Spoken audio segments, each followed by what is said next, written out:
what ultimately will end up happening over the next several days, I think will tell a lot about the direction that this administration is going in. I think as I have tried to be very, very clear, particularly as it related to President Biden when his first term got underway, in his first 100 days, what we had already anticipated was not going to be much of anything in terms of policy because, of course, they didn't push the PRO Act. They allowed the likes of Sinema and Manchin to dictate the terms of the process, and that, of course, was not going to work out too well, to say the least. But the fact that President Biden said that the parliamentarian would not allow him to pass a $15 minimum wage, well, that kind of gave you an indication of what direction his campaign was ultimately going to go in. And so now, one of the more pressing elements that I think we're going to see, it's really going to come down to how much there's going to be pushback on the Zionist movement within the Trump administration. Obviously, there was very little, if any, in the Biden-Harris administration. But now it's come across the wire. It is not official yet. We don't know if she's going to accept it. My guess is she will. Elise Stefanik has been offered the UN ambassador position in the Trump administration. And so it will say a lot in terms of what direction this country is going to go in. Me want tacos, $15 minimum wage is garbage. Might as well not raise it at all. That's easy to say when people are making $8.50 an hour. Don't rain on people's parade when they're making slave wage. At least they get something. It's better that than nothing. Even though I agree, minimum wage is not the answer. Living wage is the answer, and being able to provide through a trade, for example, is definitely the way that you want to go. But don't shit on economic opportunity for people that desperately need it. That's not the answer. I do believe that there will be some positive elements to this Trump 2.0 administration because of what I'm seeing already in terms of the MAGA movement. They are definitely holding his feet to the fire. We are going to talk about this at length tomorrow night related to, obviously, Mike Pompeo will not be a part of the Trump administration. Neither will Nikki Haley, but Nikki Haley is not a surprise. I would not have anticipated that was going to happen. But Mike Pompeo was one of Trump's loyal foot soldiers. He really was, even though he was obviously as terrible as anybody in the Trump administration between 2017 and 2021.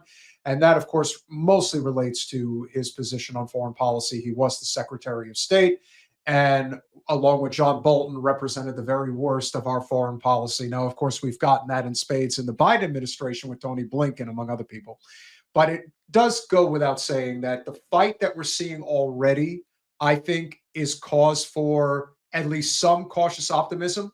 And one of the reasons I bring that up is because anybody who knows me knows that I am basically libertarian and I lean left, obviously on a number of progressive populist issues.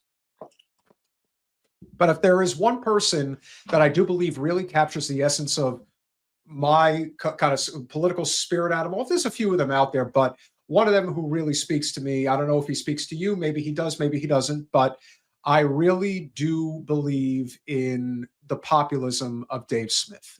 He is definitely somebody who speaks truth to power, and hard on my sleeves, yes, which is why single-payer healthcare is the answer. And believe me, there's a lot of people who are very receptive to it that are on the political right.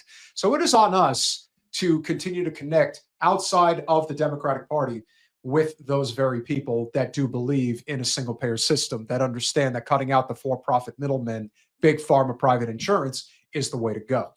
And so Dave Smith was on Joe Rogan the other day, and it actually was the day after the election. So this is just a few days ago. And here's what Dave Smith had to say regarding the neoliberal class in our political system.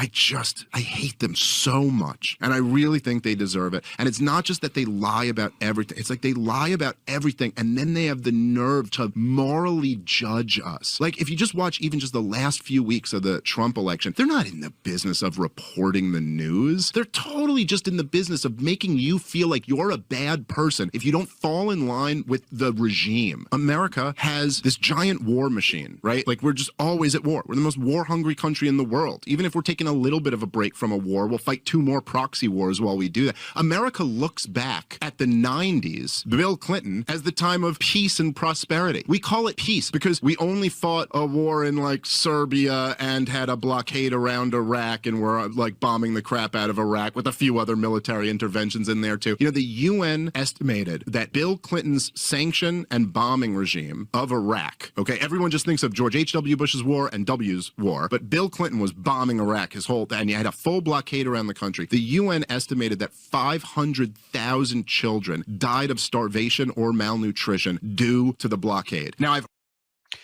and this is where the whole segment on 60 Minutes with Madeleine Albright came into question, where they said, was 500,000 Iraqi children dead worth it? And she said, yes, it is worth it.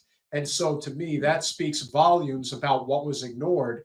Also, keep in mind, and we will address Bill Kristol tomorrow night as well. Bill Kristol wrote an article in the New York Times saying that we haven't bombed Iraq enough back in 1998.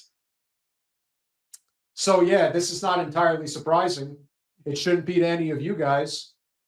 And like I said, the populist movement that Bernie had started on the left really has completely seeped into the Trump movement on the right, or even in the center for that matter. And not that anybody like a Dave Smith identifies as a Republican or even conservative for that matter. He doesn't. He's very libertarian with a lot of left leanings. So let's hear what the rest of what he has to say. I've heard people argue, by the way, that that number is exaggerated. Maybe it wasn't 500,000. Maybe it was only 100,000. So that's the time that we consider peace, when we were just starving 100,000 children to death in Iraq. And you, everybody in the corporate media, are in the business. Every single one of those wars, you've sold them. Everyone, my entire life, the media has sold those wars. And you're going to morally look down on me? You're going to judge me? Motherfucker, you're in the business of baby murder. Get the fuck out of here. You're looking down, judging an American because maybe I'm going to vote for Donald Trump, or maybe I dare to question the results of the last election. Fuck you, dude. Can't say I don't agree with him. I really trying to get myself centered here.